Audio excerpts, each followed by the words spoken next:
So at this point, I'm going to give you a basic understanding where we are. We're on the driver's side of the vehicle. This is that trim panel that we took out earlier that basically is just there for cosmetic purposes. And inside here we see this white portion. That's that main connector I was telling you about. And the white portion is actually the lock on it. Kind of like I said, kind of a two-stage lock. This type of lock actually squeezes the connector together. So what I'm going to do is I'm going to go ahead and dislodge it from its mount. That way I get a little bit better access at showing you how to do this. Now, as you can see, the center section here, you can actually squeeze like any other connector. Now what you got to do, you've got to squeeze that and then start prying back on the white portion. As you pry back on the white portion, as you can see, it's kind of cammed right here. It will actually start splitting the connector. And then once you've got that done, the connector should just come straight out. There you go. Now if you want to go back with it, same premise. You're just going to sit it up in here.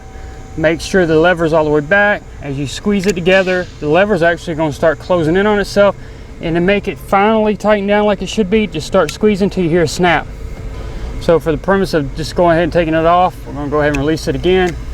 There we go. We've got the main connector off. Now we'll move up to removing the console.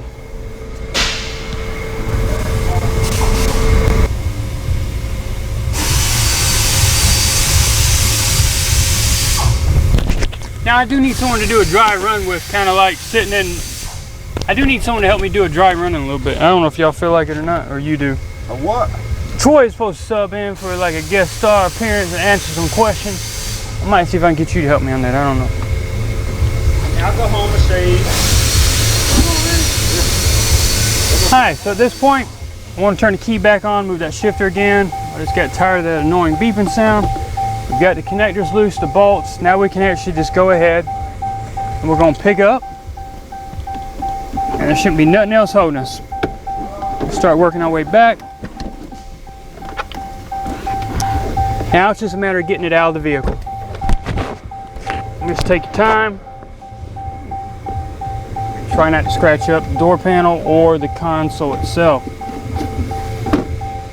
So as you saw, it wasn't too much to it. It's just a matter of getting to a few connectors, taking a few pieces of trim out, and then also getting to the bolts on the back.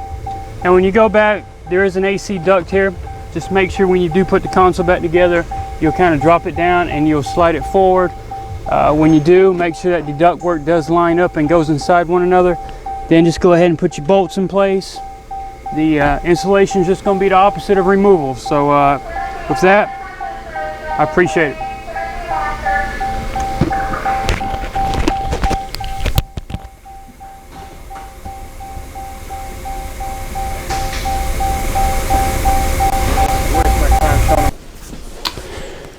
Well, you've had the time to sit here and watch the video on how to remove that center console, and hopefully once you've seen where all the bolts were, you pretty much realize it wasn't that difficult.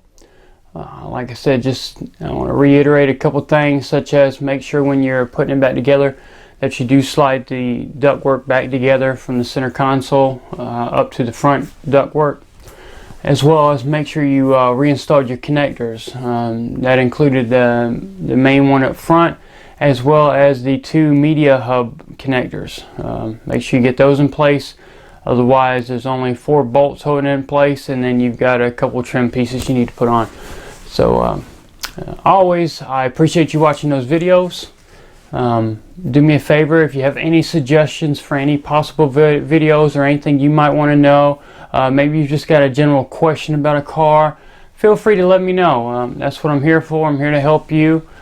So in the meantime, I make videos, but if there's any particular thing a person's asking, I try my best to answer it in a timely manner.